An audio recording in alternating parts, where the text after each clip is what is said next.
¿Qué hace un coche realmente rápido? Para muchos, un motor muy potente, pero no para Colin Chapman, el legendario fundador de Lotus, autor de la famosa frase «Prefiero un kilo menos que un caballo más». Su filosofía era radical y simple: eliminar todo lo innecesario para lograr la máxima ligereza y agilidad. Una obsesión que le valió grandes éxitos, pero también generó controversia y críticas por la seguridad de sus coches.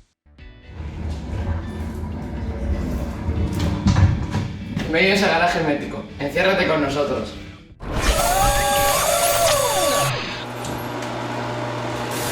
Este enfoque tan radical de Colin Chapman llevó a que sus coches de Fórmula 1 en algunos momentos fueran considerados coches peligrosos. Bueno, una realidad que se hizo tristemente cierta de alguna manera con el accidente que causó la muerte a George Henry en 1970 a bordo de un Lotus 72.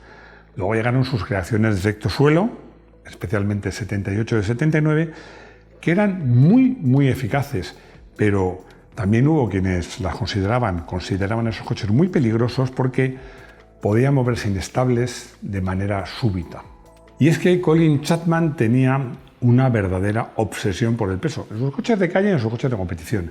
Una obsesión que hizo famosa en esa frase que os he dicho, que parece evidente pero que requiere algunas explicaciones. Por ejemplo, la equivalencia de un kilo y un caballo es figurada, porque deberían ser más kilos para compensar, pero es una forma de expresar esa filosofía. Porque lo más importante de esa filosofía, donde reside la genialidad de Colin Chapman, es que la potencia, tener más caballos en un coche, te sirve para acelerar. Solamente en línea recta para acelerar. Pero si tienes menos peso, te sirve para que el coche acelere más, por supuesto, igual que la potencia, pero te sirve para que el coche frene mejor en menos metros y te sirve para que el coche sea más rápido en curva. Es decir, que quitar peso es mucho más rentable siempre que tener más caballos. Esto llevó a Colin a soñar, a hacer realidad sus sueños y a construir coches realmente minimalistas y siempre con la ligereza como bandera. También os digo una cosa, Colin había sido piloto y yo creo que eso influyó mucho en todos sus coches, en su propia marca, en Lotus, porque él siempre dijo que no construía coches, construía máquinas de pilotar. En la búsqueda de esa esencia, de ser los más rápidos, sobre todo a base de hacer coches ligeros, nacieron algunos de los coches más fascinantes de la historia. Hoy te traemos los que para mí son los 10 Lotus más interesantes que salieron de alguna manera de la mente de Colin Chapman. Algunos son de calle, otros son de competición, pero todos tienen inequívocamente el sello Chapman. Lotus Mark VI 1952.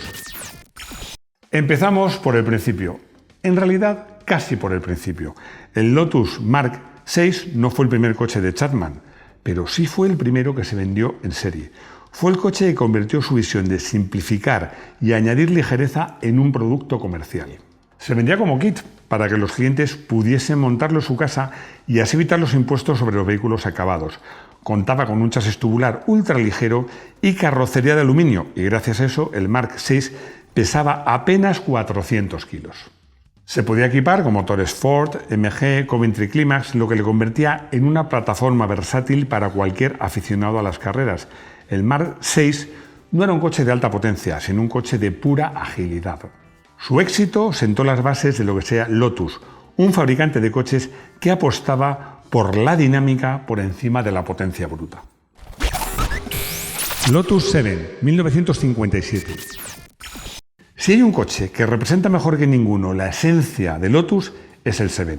Nació para reemplazar al Mark VI y este roadster realmente minimalista es todo un Lotus por excelencia, sin lujos y sin concesiones a la comodidad.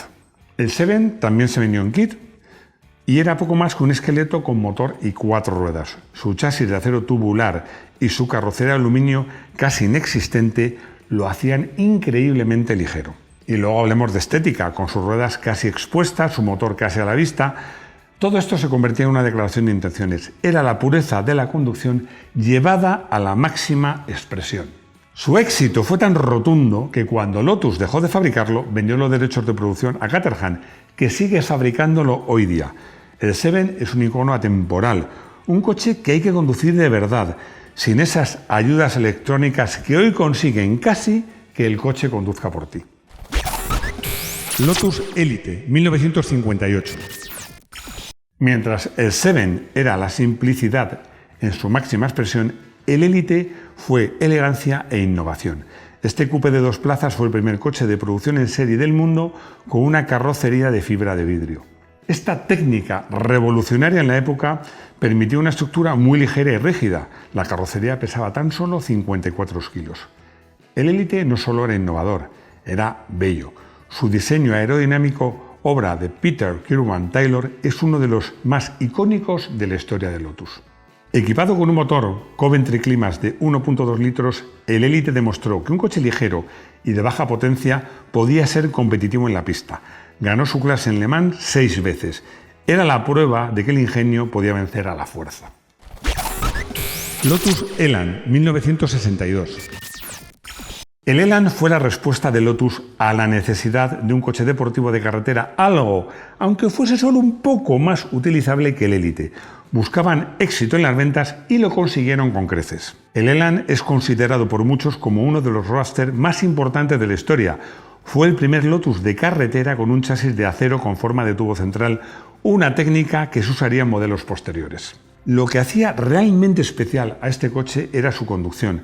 Era ligero, ágil, perfectamente equilibrado, con un motor de 1.5 litros de doble árbol de levas, carrocería de fibra de vidrio, y el Elan ofrecía una experiencia de conducción inigualable en su época. El periodista Jørgen Magnusson de la revista Road and Track lo llamó el mejor automóvil deportivo que se haya fabricado en la historia. Una leyenda por derecho propio, un coche que influyó a toda una generación de deportivos, incluido, por supuesto, el Mazda MX-5, que se inspiró sin tapujos en el Elan. Lotus 25, 1962. El primer Fórmula 1 de esta lista, porque la filosofía de Chapman no se limitaba a los coches de calle, fue la base de su éxito en la Fórmula 1. Y el 25 es el ejemplo perfecto. Fue el primer monoplaza de Fórmula 1 en utilizar un chasis monocasco de aluminio. Esta innovación estructural, que usan todos los coches, aunque era con carbono en vez de aluminio, revolucionó el diseño de los coches de carreras. El chasis monocasco ofrecía una rigidez torsional mucho mayor que los chasis tubulares tradicionales, lo que permitía una mejor suspensión y un mejor agarre. Con este coche, el piloto Jim Clark ganó el Campeonato del Mundo de 1963 y Lotus se convirtió por fin en un gigante de la Fórmula 1. El 25 no fue solo un coche exitoso, fue sin duda alguna un punto de inflexión en la historia de Lotus y en la historia del automovilismo. Lotus 72, 1970. Uno de mis Lotus favoritos, lo reconozco, el 72 es uno de los monoplazas más exitosos y significativos de la historia de la Fórmula 1. Su diseño innovador fue obra del propio Colin Chapman y del gran ingeniero Maurice Philippe. Introdujo varias innovaciones clave, como la aerodinámica en forma de cuña para generar carga aerodinámica, con la idea de convertir a todo el coche en un alerón, algo que Lotus después llevaría a su límite en el 78. Contaba con radiadores montados en los pontones laterales para mejorar el flujo de aire, suspensiones con barra de torsión en vez de muelle, una barra que se retorcía, y frenos inboard. Si os fijáis en las imágenes de la suspensión delantera, veréis que parece que lleva unas transmisiones. No es así, es que los frenos van dentro del coche y lleva esas transmisiones para las ruedas, frena el coche dentro del chasis. De esa manera reducía el peso no suspendido. El resultado fue un coche increíblemente estable y eficaz. Había 2 decoraciones, la Gold Leaf y sobre todo la decoración que a mí me volvía loco, y eso que no he fumado nunca, Young Player Special. Este coche dominó la Fórmula 1 durante varias temporadas, ganando los campeonatos de 1970, 72 y 73 con Joschen Rindt y Emerson Fittipaldi.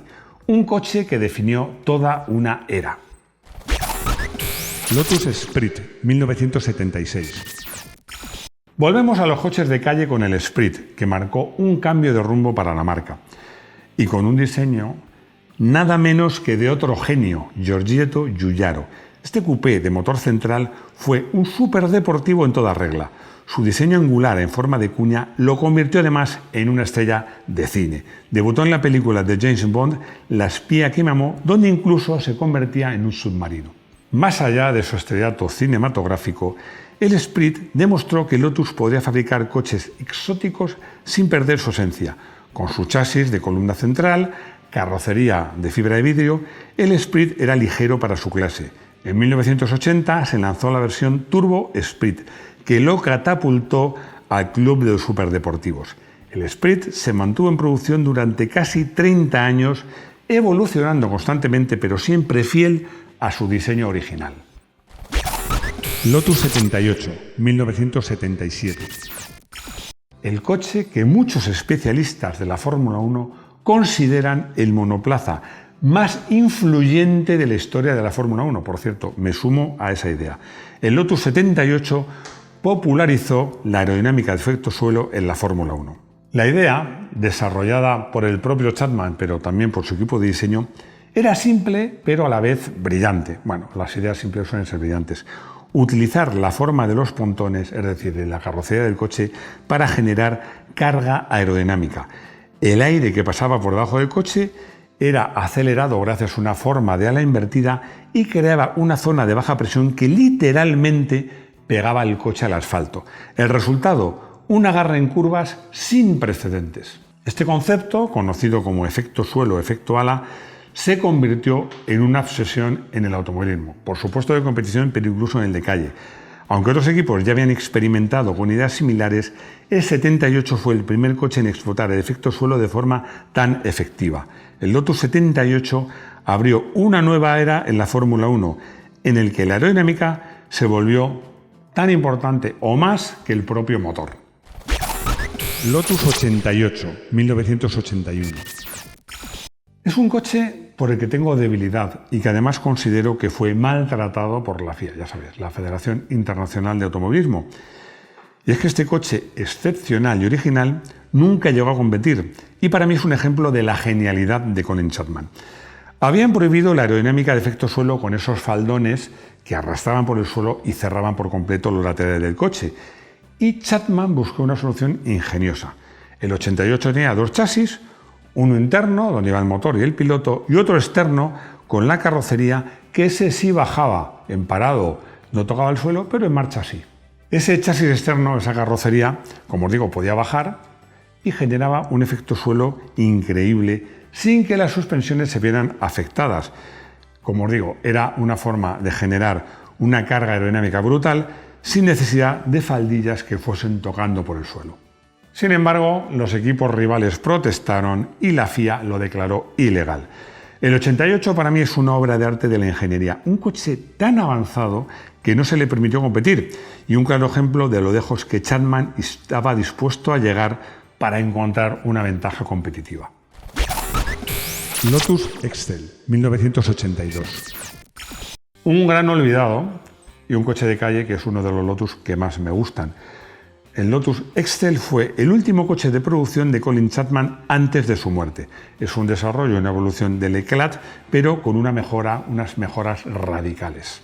Además, es el resultado de un acuerdo de ingeniería con Toyota que le permitió usar a Lotus en el Extel componentes de alta calidad de la marca japonesa, como el diferencial, la caja de cambios o la dirección. El resultado fue un coche más fiable, mejor construido y más robusto que sus predecesores. El Extel demostró que el Lotus podía evolucionar sin traicionar su espíritu. Era una señal de que la marca podía ser algo más que una colección de brillantes pero frágiles prototipos. El Extel es una prueba de que incluso en su fase final, Chapman seguía buscando la excelencia. Conclusión. De la sencillez del Mark VI a la elegancia del Extel. De la pureza del 72 a la innovación del Lotus 88. La historia del Lotus es una historia de la búsqueda incesante de la ligereza, la agilidad, la eficacia y el rendimiento. Y es que Colin Chapman construyó coches, por supuesto, pero construyó una filosofía. Su genio fue tan grande que muchos de sus rivales solo podían copiarle. Falleció el 16 de noviembre de 1982, víctima de un infarto. Descanse en paz. Una pena porque a sus 54 años os aseguro que Colin tenía muchísimo que aportar al automovilismo en general y a la Fórmula 1 en particular. Sin su fallecimiento, a lo mejor la Fórmula 1 actual sería otra. coche del día. ¿Qué os parece el Lotus Cortina de 1963? Es que algo parecido a lo que le pasó a Mini y Cooper, o a British Motor Corporation con Cooper, pues pasó, por cierto, que lo contamos en un vídeo que hemos hecho sobre Abarth y Cooper. Pues algo parecido le pasó a Ford con Lotus o a Lotus con Ford. Fue una de las colaboraciones más inesperadas y yo creo que geniales de la era de Colin Chapman, porque a primera vista el Ford Cortina, que por cierto es un coche que me encanta, es una berlina familiar de aspecto normalito, pero el Lotus Cortina bajo esa carrocería esconde un alma puramente Lotus. Ford le pidió a Chapman que crease una versión de competición de este Ford Cortina para homologarlo en carreras de turismos. El resultado fue este, un Lotus Cortina no solo más potente, porque tiene un motor doble árbol de 1.6 litros, sino más ligero y deportivo, con una suspensión revisada, con un chasis más ligeros, frenos mejorados. Hubo una versión de calle y era un coche que pasaba desapercibido en el tráfico, pero que luego en las pistas, en los circuitos, podía humillar, era capaz de humillar a coches mucho más potentes. El Lotus Cortina fue un verdadero éxito y para mí un verdadero lobo con piel de cordero. Consultorio. Enrique me pregunta por otra famosa frase de Chapman, que en inglés dice "Simplify, then add lightness".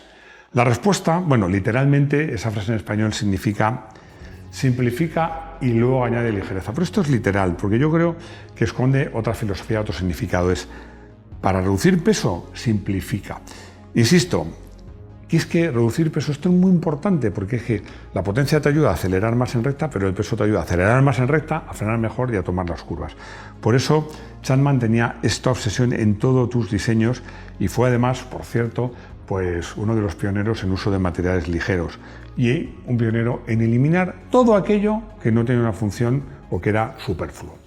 Pablo me pregunta por qué Lotus utilizó tanto ese chasis de viga central.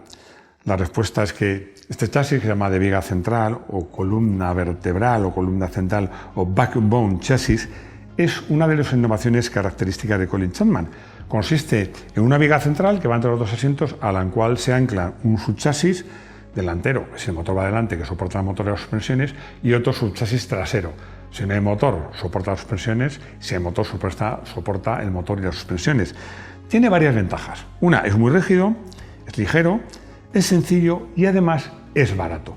El Lotus Elan fue el primer coche de producción en utilizarlo y la marca continuó usando este tipo de chasis en muchos modelos posteriores, como el Sprint. Tenía muchas ganas de hacer este vídeo porque me declaro un absoluto fan de Colin Chapman. Fijaos que admiro mucho a Enzo Ferrari, pero si nos referimos a la competición, creo que admiro más a Colin Chapman, porque con mucho menos hizo mucho más, y porque yo creo que siempre es el típico ingeniero que la imaginación y el ingenio eran su mejor arma. Tenía ganas de hacer este vídeo, espero que os guste, y nada más, como siempre, daros las gracias por estar ahí, por seguirnos, por compartir, por comentar, por todo eso que os digo siempre, por haceros miembros y ayudarnos. Y lo más importante, ya sabéis, espero veros aquí de nuevo en nuestro garaje hermético. Hasta pronto.